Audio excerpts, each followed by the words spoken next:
Yan mga kalulong, yung kanyang tanghalian at dito naman si tatay.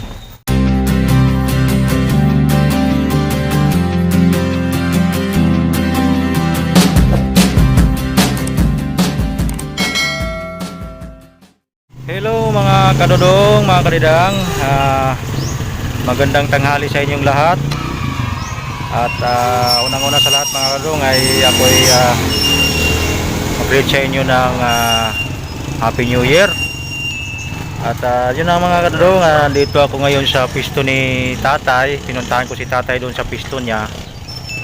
At talagang naramdaman ko doon sa pisto niya ay talagang napakainit. Kaya dinala ko si tatay dito sa kung saan mayroong malilim, may mga puno, para makaroon man lang si tatay ng kunting kaginhawaan. At binilihan ko rin si tatay mga kadulong ng kanyang hiningi sa akin na prutas. Dahil ngayon mag New Year tayo ngayon mga kadudong, binilihan ko si tatay ng dalandan at binilihan ko na rin si tatay ng kanyang tanghalian mga kadudong. Yan mga kadudong, yung kanyang tanghalian at dito naman si tatay. Yo tatay, kumusta? Tatay, yung ano mo, hiningi mo sa akin na dalandan. Ito tatay. Yan. Kumain ka muna ng kanin tatay. Tapos kukunin ko pa yung kainan niya mga kalulong. Dahil wala naman siyang pinggan mga kalulong. Ito yung tubig niya. At ito rin yung kanyang kainan daw. Ito tatay oh. Okay na ba yung ano mo tatay? Yung okay na. ulam mo? Oo. Ha? Yan. Ito yung pagkain niya mga kadong. Binilihan ko si tatay ng kanin. Tsaka yung ulam naman niya, ito yun, gulay lang. Gulay, hindi ka naman pwede sa karne tatay no? Oo, hindi ko mabuksan. Sige tatay, ako nang bahala dyan. Yan lang ha. Ayan mga kadong kalidang, kumakain na si tatay. Kasi anong oras na tatay ngayon? Alas 2 na tatay no? Yun, si tatay Salvador. Ganyan yung sitwasyon niya dito mga kadulong kalidang. Kaya mag New Year na mga kadulong, kaya pinuntahan ko si tatay para naman na mabisita ko siya. Kasi itong vlog ko na to mga kadulong ay pangatlong bisis ko na siya na iba-vlog. Nung una magpapasko, tapos pangalawa yung nagpapasko siya, December 24. At ngayon naman uli mga kadulong. Yan, kumakain na si tatay. At mamaya mga kadulong ay kausapin natin siya. Pero sa ngayon muna mga kadulong ay ako muna ngayon yung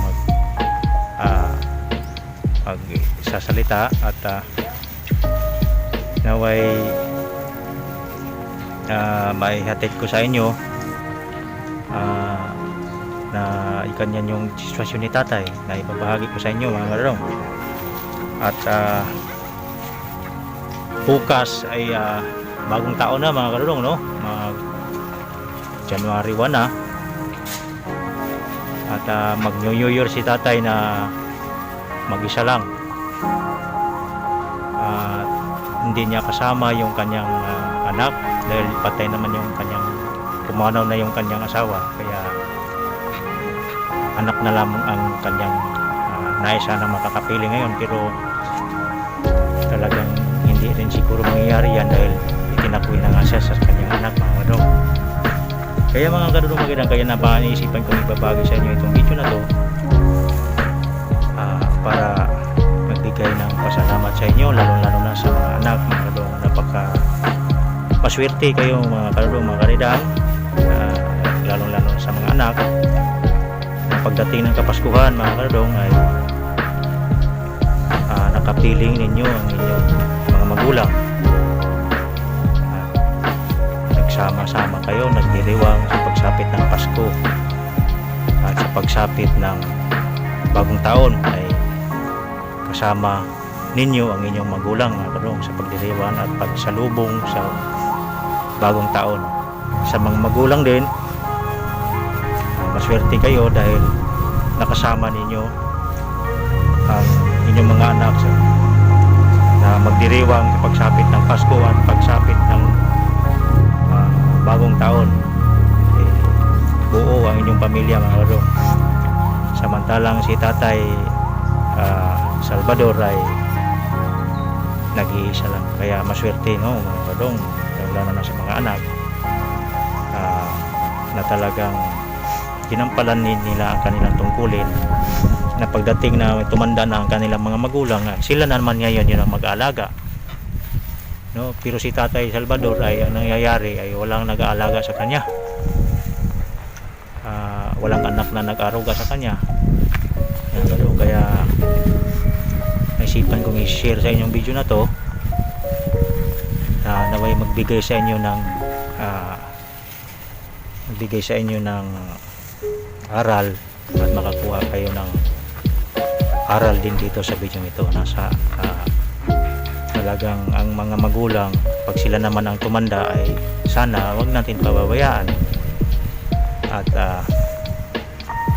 gawin din natin ang kanilang pag-aalaga sa atin nung tayo'y mga bata pa, busmos pa lamang at wala pang alam sa buhay, no? Ganun din naman sila, ang ating mga magulang, pagdating na sila'y tumanda na, at sana'y ating alagaan at huwag natin pababayaan. Kahit sabihin man natin na kadong-kailang ay mayroon din naman silang pagkakamali, pero sadyang tao lang tayo mga kadong, mayroon talagang pagkakamali. Yun, pagkatapos kumain ni Tatay, interviewin din natin si Tatay, kausapin natin si Tatay kung ano rin ang kanyang mensahe. Ayun mga kadong, Merry Christmas sa inyo at Happy New Year. Ay, malapit na si Tatay matapos kumain. Yun na nga mga kadodong, Happy New Year sa inyong lahat. At bago sumapit yung bagong taon mga kadodong, minabuti ko mga kadodong na pumunta dito kay Tatay para mabisita ko man siya at makumusta rin at makausap din natin mga kadodong. Ayun na nga Tatay, anong mensahe mo sa mga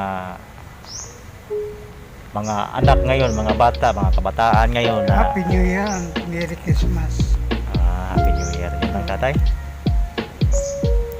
yung mga mensahe mo sa kanila. Oo, tsaka mag-ingat sila sa mga paputok. Iwasan nila magpuputok na magpaputok, tsaka yung bahay mausok. Baka mapano yung kamay ng mga bata. Tapos pag sila o ininom ng tubig sigurito, kailangan galing sa refill. Oo. Kasi sama yung tiyan nila. Yan na, kasi nasubukan ko na yan, nakakahiya. Okay. Yun lang ba Tatay ang mensahe mo sa mga anak? Okay, yun na nga mga kadodong, ang mensahe ni Tatay Salvador, mag-ingat daw sa mga paputok, lalo na yung mga bata. Dahil siyempre alam naman natin kung maputukan ay talagang kung hindi maputol yung daliri ng napakadelikado. Kaya tamang-tama rin naman ang mensahe ni Tatay Salvador na talagang mag-iingat tayo. Ayun na nga mga kadodong, siguro mga kadodong dito ko natatapusin yung video na ibabagi ko sa inyo.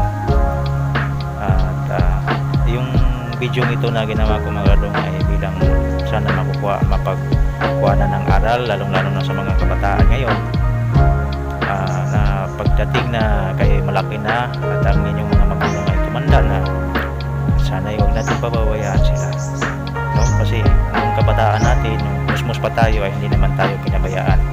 Tayo ay pinalaki, di ba?